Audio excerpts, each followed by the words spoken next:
Hola, buenos días. Mi nombre es Armando Pérez de Prado y soy el presidente de Fundación EPIC y director del Laboratorio de Cardiología Intervencionista del Hospital Universitario de León. Es para mí un placer aceptar la invitación del Colegio Argentino de Cardiologólogos Intervencionistas en colaboración con la Universidad de Buenos Aires para estas sesiones de formación en cardiología intervencionista. El tema que me han propuesto y que me satisface compartir con todos ustedes es la puesta al día en el cierre percutáneo de la orejuela auricular izquierda.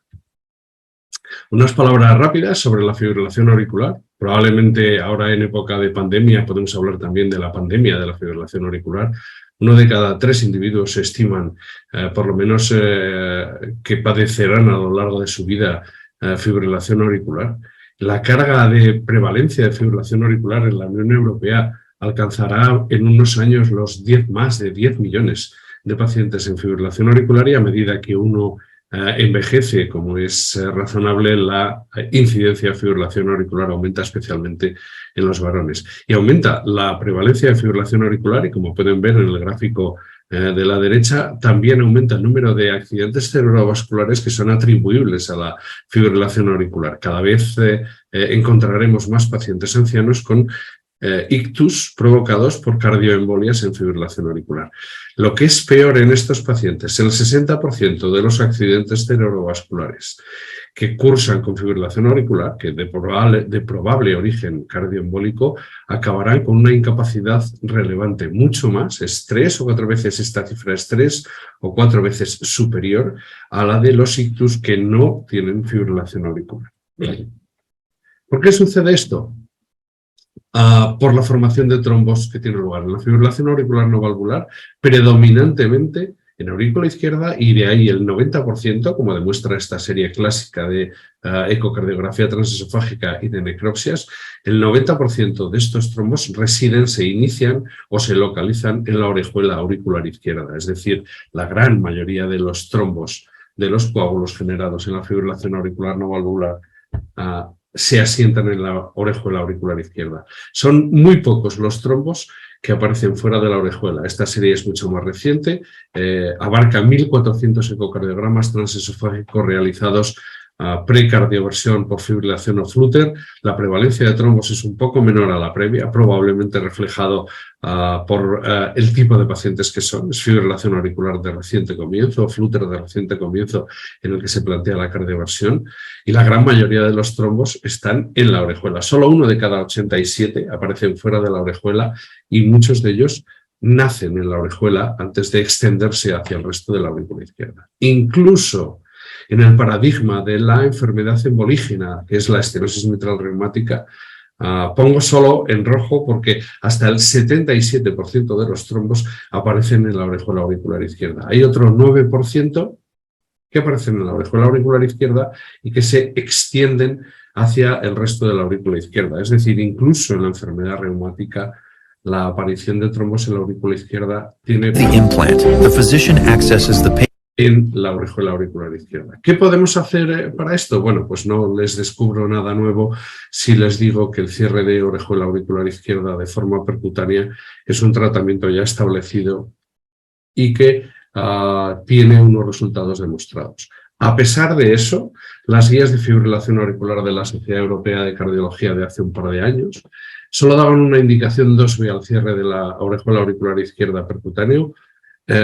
Yo diría que con una indicación o con un ejemplo verdaderamente paradigmático de lo que es no querer aprobar un tratamiento en unas guías de actuación, que es el ejemplo que ponen para la contraindicación de una anticoagulación a largo plazo. Sangrados intracraneales sin causa reversible. Si hay algo más grave que eso, me pueden decir lo que es.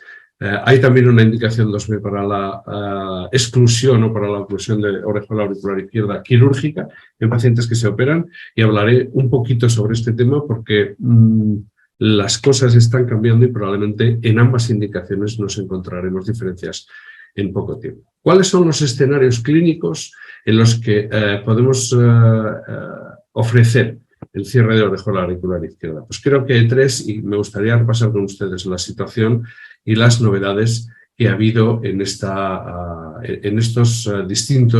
escenarios clínicos de cierre de orejuela auricular izquierda.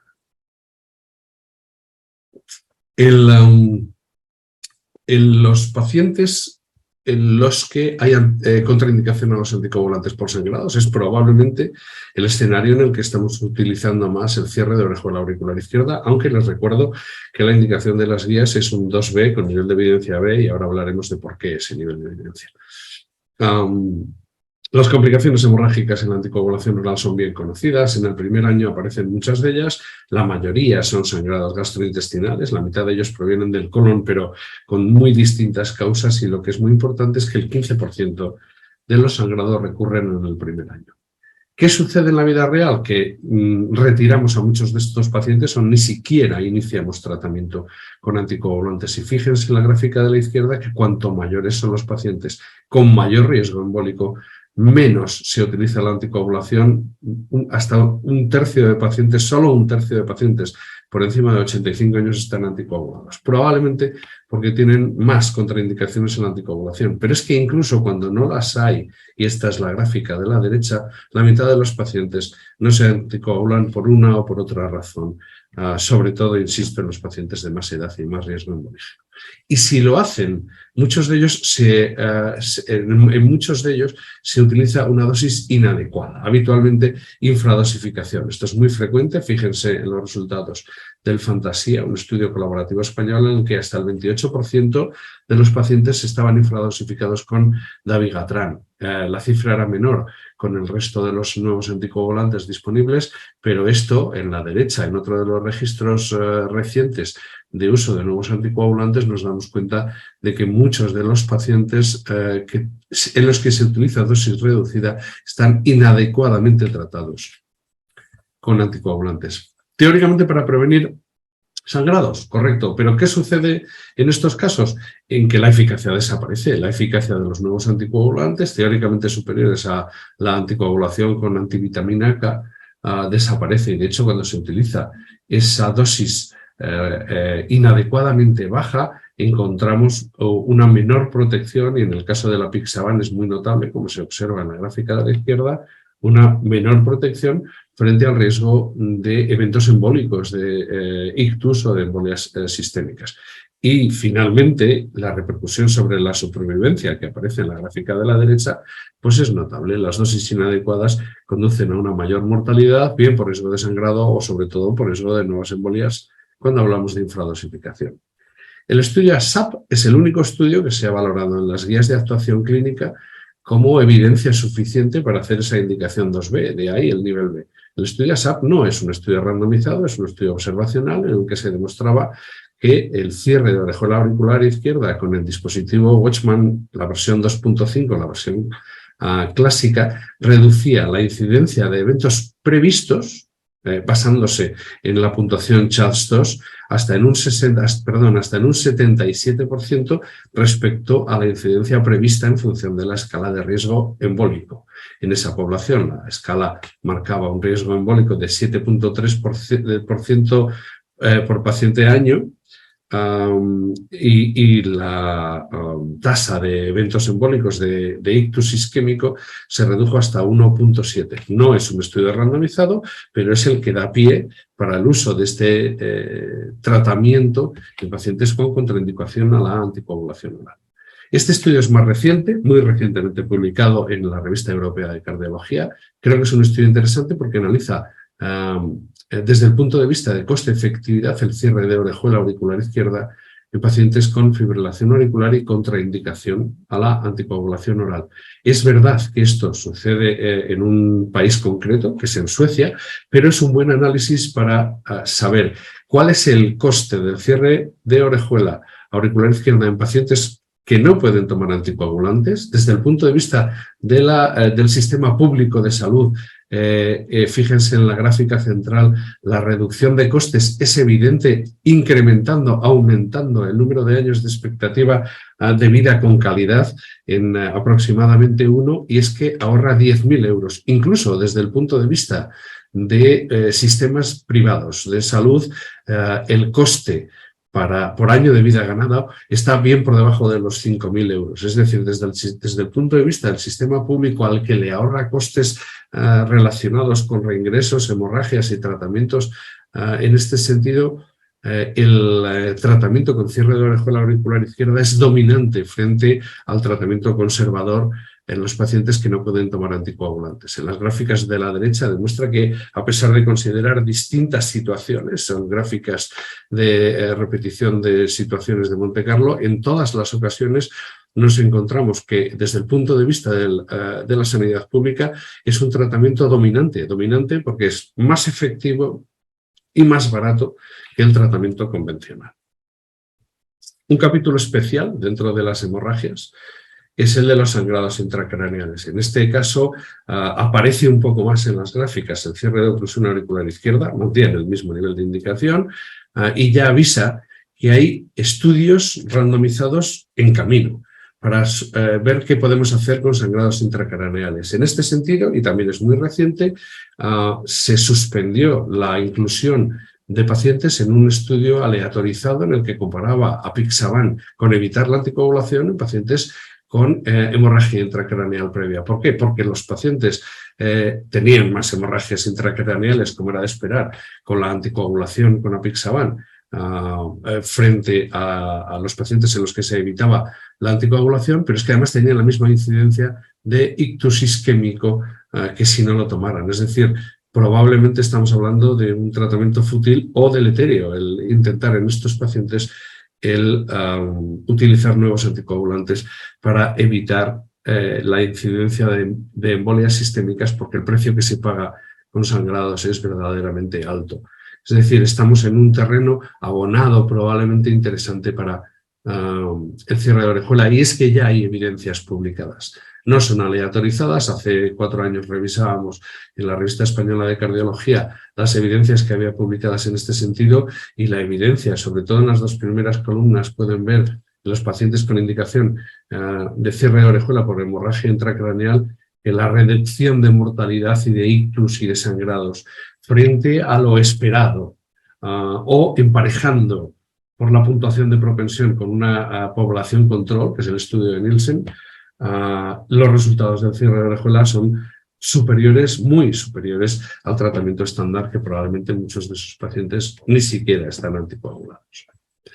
¿Qué sucede en los pacientes en los que hay recurrencia de embolias? Este es uno de los temas en los que se encuentran más lagunas en el conocimiento, y así lo declaran las guías de fibrilación auricular del 2016 y del 2020. Hay muy poca evidencia en esto, hay bastante miedo en este sentido, y lo que sí sabemos es que una de las terapias clásicas, que era añadir antiagregantes a la anticoagulación en los pacientes que, a pesar de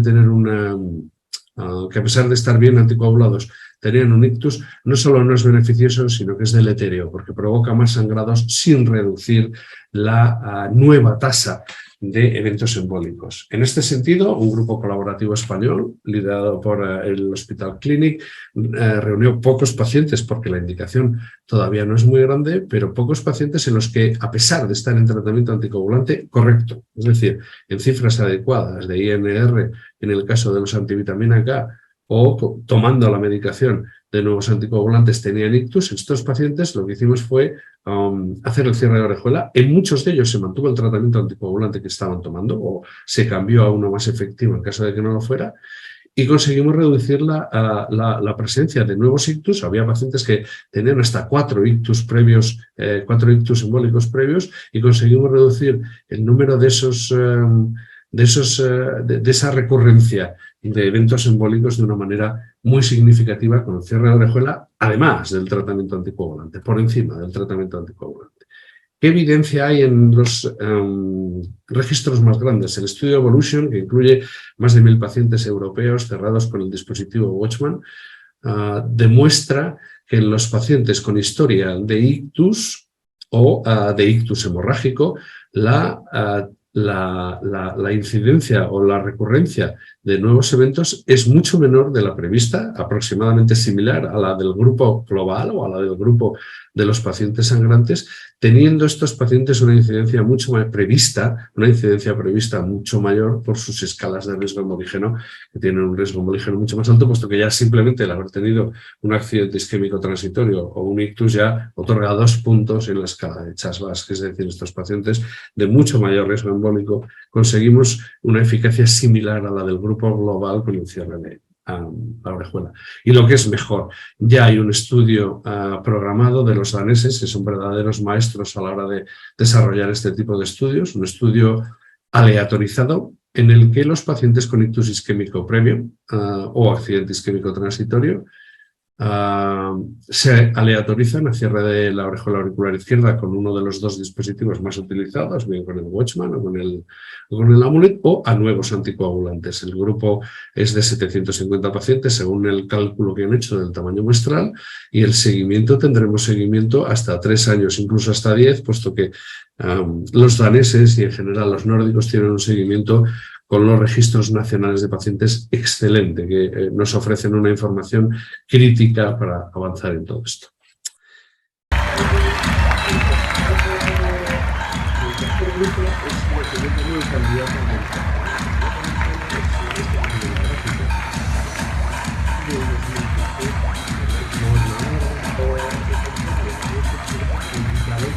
Su experiencia con el cierre de orejuela auricular izquierda. Yo estaba allí, como pueden comprobar en la foto de la derecha, para dar fe de ese show business que hacen muchas veces los americanos, pero que da una idea del candidato americano, que es el que puede tomar anticoagulantes. ¿En qué se basa el ofrecer el cierre de orejuela a los pacientes que pueden tomar anticoagulantes? Pues en un estudio con sus luces y sus sombras, que es el PROTECTA-F, que consiguió seguimiento a los 5 años y que al cabo de 5 años demostró que la mortalidad cardiovascular y la mortalidad por cualquier causa era menor en el cierre con el dispositivo de cierre de orejuela de Watchman, con una incidencia de ictus similar al tratamiento con warfarina, pero una reducción de mortalidad y, por supuesto, de sangrados. Probablemente, en relación con eso, encontramos una reducción de la mortalidad de todas las causas. En base a este estudio y al PREVAIL, se han hecho estudios de nuevo de coste-efectividad. Esta es una gráfica similar a la que hemos visto del grupo sueco de los pacientes con contraindicación al tratamiento con nuevos anticoagulantes, pero aquí hablamos de todos los pacientes entre 5 y 7 años. El cierre de orejuela se paga él solo, es decir, resulta más barato que el tratamiento con anticoagulantes, como ven en la gráfica de la izquierda, pues porque tienen que seguir tomando anticoagulantes y pagándolos. Sea un sistema público o sea un sistema privado, alguien tiene que pagar ese tratamiento. En los pacientes en los que hay contraindicación absoluta a la warfarina, vemos algo similar a lo que ha pasado en el estudio sueco. A partir de los 7 años, en el que ya los costes del cierre de la orejuela auricular izquierda se ven compensados por el no tomar anticoagulantes, hace que este tratamiento sea dominante. De nuevo, en la gráfica de la derecha de abajo, el cuadrante bueno, el cuadrante dominante, el cuadrante más efectivo, menos caro, más barato, es el cuadrante inferior derecho, y demuestra que ganamos años de vida a menor coste porque no tenemos que pagar el tratamiento anticoagulante ni sus complicaciones.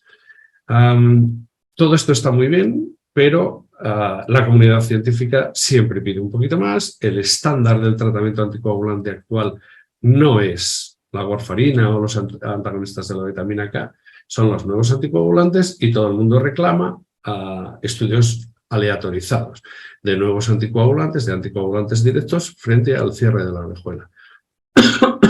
En 2018 estaban todos estos registrados. Tengo que decir que hay otro par de ellos más y que comentaremos porque son grandes estudios que probablemente resolverán esta pregunta.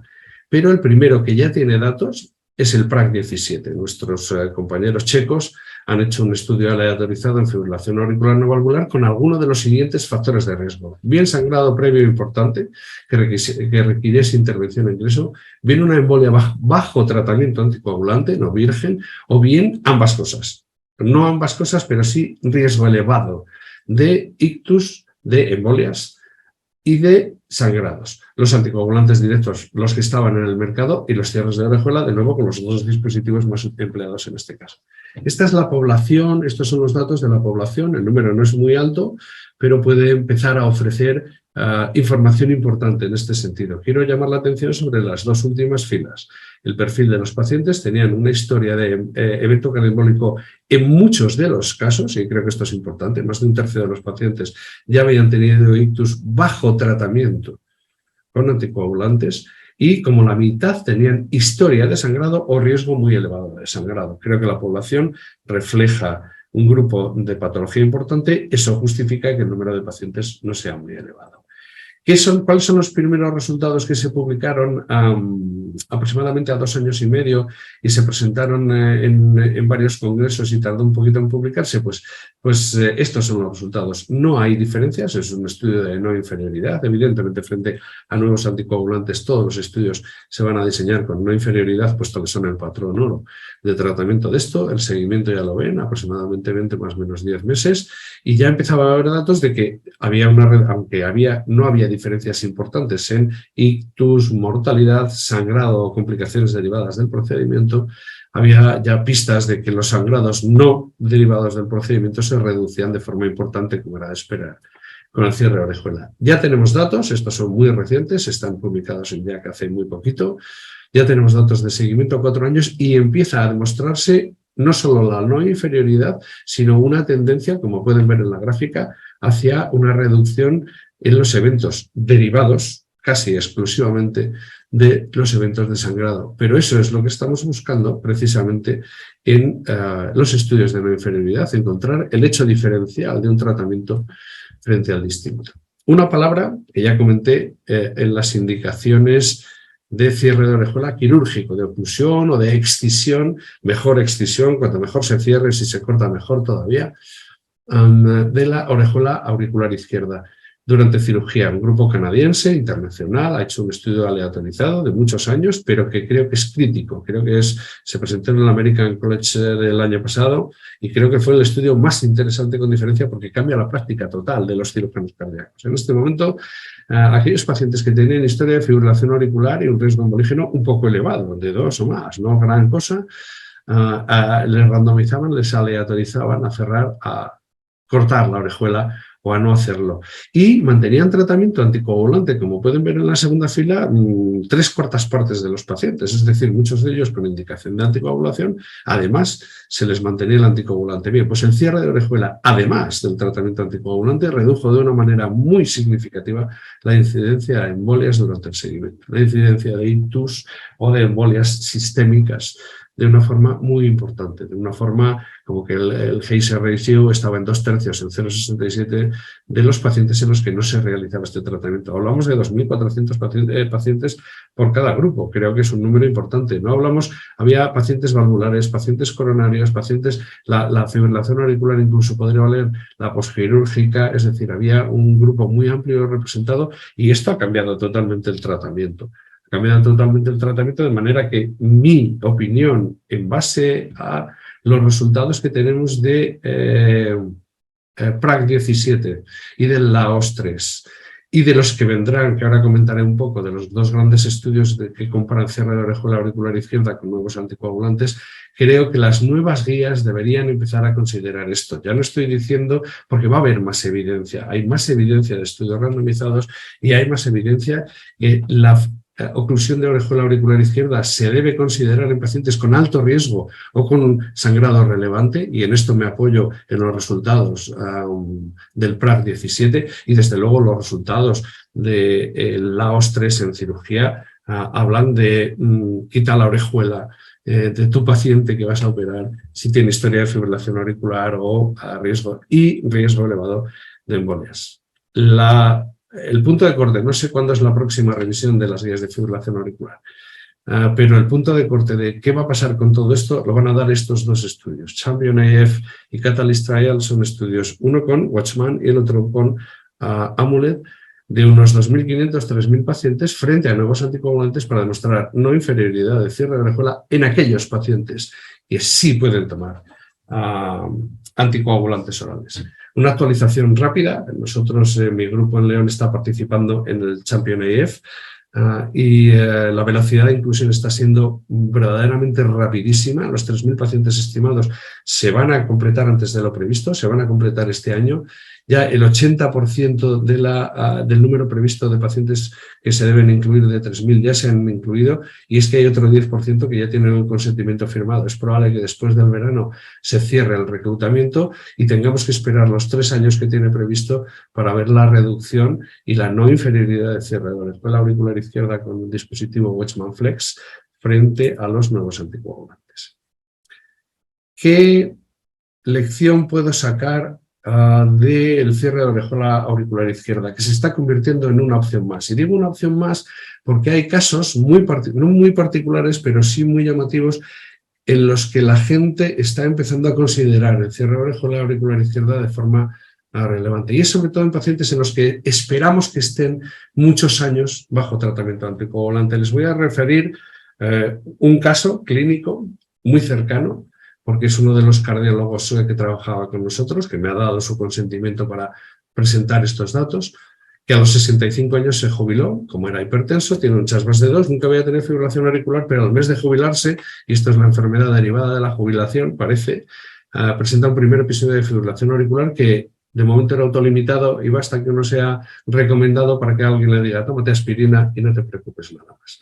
Lo cierto es que pocos meses después vuelve a presentar un episodio de fibrilación auricular más duradero, de nuevo autolimitado, pero ya no le queda otra que comenzar los anticoagulantes directos. Y al cabo de un mes toma una medida antihemorrágica, que es vender su moto.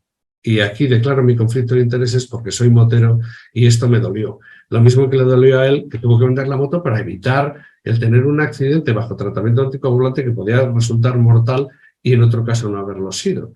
Lo cierto es que esto ya le dejó más tranquilo, pero no del todo. Y a los 2 meses vendió su bicicleta de carretera, con la cual salía con los amigos los fines de semana a hacer kilómetros de ruta. ¿Limita esto la vida de un paciente de 65 años? Estoy seguro de que sí, al menos desde su punto de vista. Es muy discutible qué es una limitación vital y qué no, pero para un paciente de 65 años en este momento reduce su escala Hasbled de 2 por las caídas probables a 1, pero también limita su calidad de vida de una manera importante. En forma de resumen, me gustaría decirles que el cierre percutáneo de orejola auricular izquierda es una técnica segura y efectiva en la profilaxis de embolia cardiogénica, en la fibrilación auricular no valvular, para los pacientes con contraindicación para la anticoagulación a largo plazo. Y esta es la indicación de grado 2B de las guías europeas. En los pacientes con sangrado intracraneal previo son estudios observacionales, ya tenemos un randomizado en marcha, pero han demostrado disminuir la incidencia de problemas de forma importante. En pacientes con ictus o embolias sistémicas previas bajo tratamiento anticoagulante adecuado no hay alternativa buena. Y creo que, además del tratamiento anticoagulante, hacer el cierre de la orejuela limita la posibilidad de nuevos ictus o nuevas embolias previas. Y en pacientes con condiciones especiales como la hemodiálisis estamos haciendo un estudio observacional del que pronto tendremos datos y es probablemente un grupo de pacientes también interesante para hacer esto. Y mi apuesta es que el cierre percutáneo se convertirá pronto en una alternativa a la anticoagulación oral con dicumarínicos porque los resultados del PROTECT-AF están ahí. Es un solo estudio aleatorizado, pero lo demostró. La anticoagulación oral en algunos escenarios, alto riesgo de sangrado y alto riesgo de embolias o embolias previas, y ya veremos con los resultados en la mano de si el cierre percutáneo de orejola auricular izquierda es una alternativa a la anticoagulación oral con anticoagulantes directos. Esto nos lo demostrarán. Yo espero que en 3 años tengamos ya resultados, tanto el estudio Catalyst como el estudio Champion AF en breve. Muchas gracias por su atención y espero que ahora pasemos a la parte más interesante de esta charla, que es la de preguntas y la de dudas. De nuevo, muchas gracias por la invitación y por aceptarme como ponente en esta revisión.